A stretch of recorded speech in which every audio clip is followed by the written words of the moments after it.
Hello and welcome back to Bigfoot Lake. You might just want to grab your tinfoil hat for tonight's story.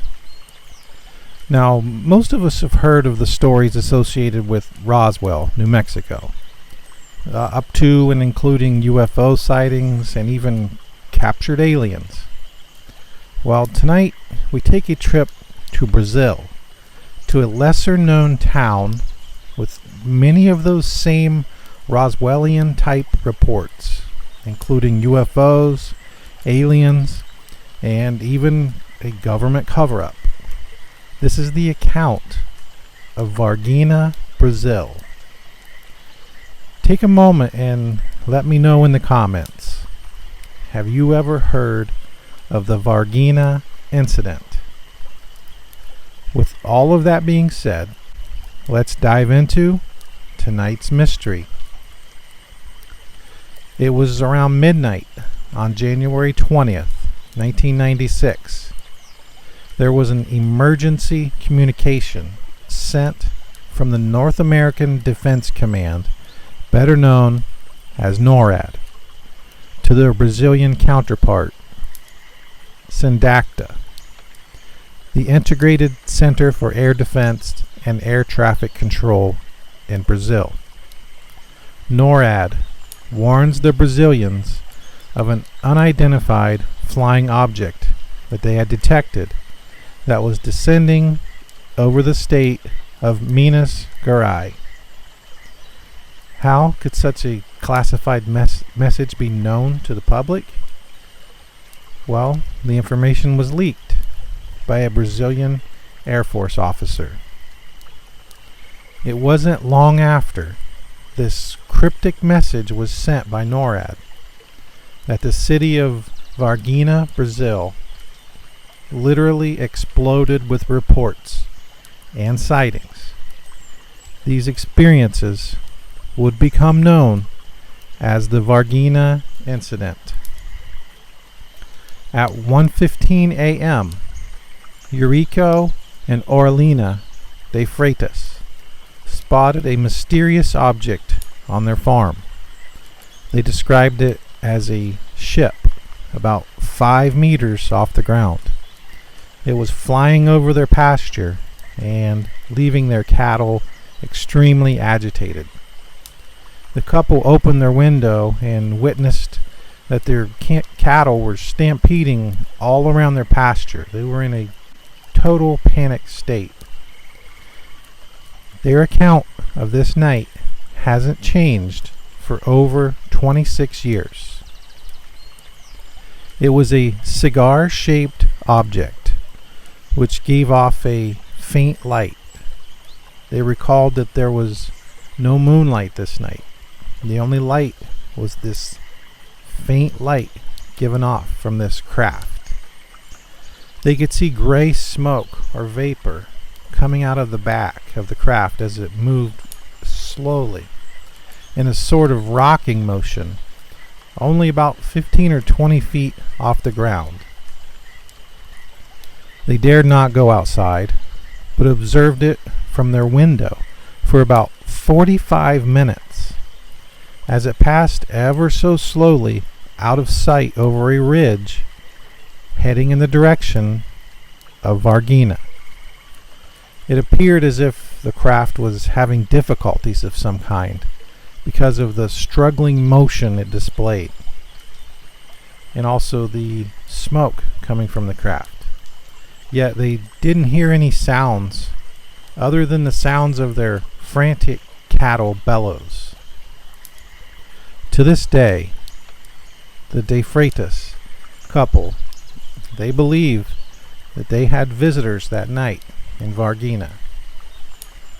At 1:30 a.m., an American civilian was present when the cigar-shaped UFO was loaded aboard a flatbed truck in the early morning of January 20th, 1996. This report was documented in a Brazilian magazine named Revista UFO. So if you take these early encounters and put the stories together, the story of this craft struggling to fly over the pastures of the farm, going over the ridge, and now this second report from an American civilian of what likely was that same cigar-shaped craft being loaded aboard a flatbed truck. So apparently that craft, which appeared to be struggling, indeed crashed. It wasn't long after that the Varginha Fire Department began receiving multiple calls reporting a strange creature in the area of Jardim and Dere, a Varginha neighborhood. One thing to note is that the fire department personnel in Brazil, they are also part of the military. Just adds a little bit more mystery to this story. At first it was thought to be a couple of pranksters making all of these calls, but the calls kept coming in. All of these calls described this unusual creature. Some of the callers even used the word monster. The firemen followed the directions that they were given by all of these panicked callers, and to their shock, there it was. The source of all those reports, standing there in a seemingly dazed condition. This creature had 3 protrusions atop its head, and it had glowing red eyes. It had long arms, short legs, and large feet.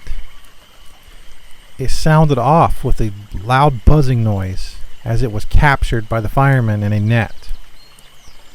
This was all reported to the Army Sergeant Commander in a neighboring city about 10 miles away.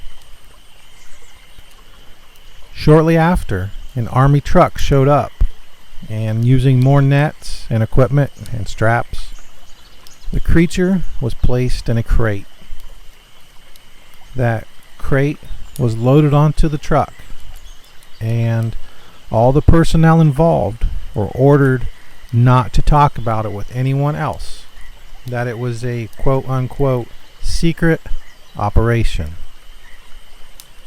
Later, a few officers couldn't keep this secret any longer. They saw the significance of what had just happened. So under the agreement, for their own safety, that their identity would be kept anonymous, they came forward with their story of this creature and it being hauled away in this crate. Later that day, around 3:30 p.m., there were 3 young women named Lillian, Valkyria, and Katia. They observed a strange creature in a field of small bushes. This was just a few blocks from their home. They were on their way home from their jobs when the strange being caught their attention. It was just a few meters away from them. The creature was kneeling and looked like it was injured, suffering some sort of pain. The girls watched it for a few minutes and then ran away. They thought they had just encountered the devil. The girls were questioned extensively, and their story never wavered. It was a dark brown creature with a small body, 45 feet in height. It had no hair at all, a big brown head, and a small neck. It seemed to have some greasy, dark oil on its skin. They also reported that the whole area had a very strange odor.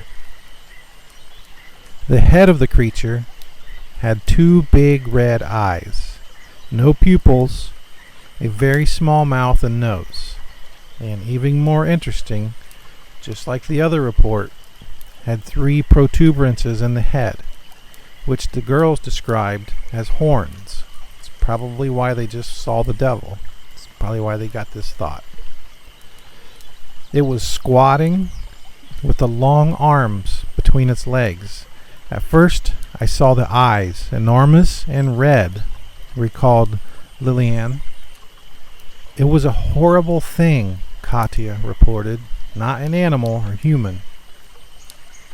It looked dumb and didn't make any noise, added Valkyria.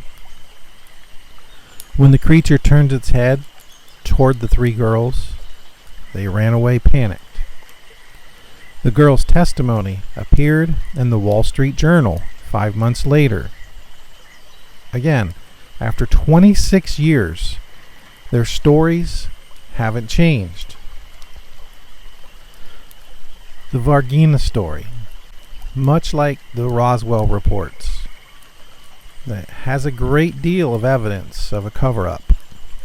The Brazilian military and other high-ranking officials from around the world are documented to have gathered in the Varginha region at this time. What were those high-ranking officials doing at this gathering? Even more, what are they hiding? The Varginha Incident. You have to decide for yourself on this one. Do you believe the reports of the strange craft struggling to maintain flight over that farm? Do you believe the report of the craft being loaded onto a flatbed military truck and hauled away in the middle of the night? And finally, do you believe the eyewitness accounts of 3 young girls who described the creature in great detail and 26 years later haven't budged on their experience? Let us know in the comments. What do you believe? That concludes tonight's story of the Varginha Incident. If you have a strange or mysterious story you'd like us to share here at Bigfoot Lake, please reach out. We can keep it anonymous if you prefer. Keep in mind, silence is what many want. Many don't want these stories told. Just ask Roswell. Ask Varginha. The cover-ups are there. So, thanks for joining us tonight here at Bigfoot Lake. We hope you have a great night, and we'll see you on the next one.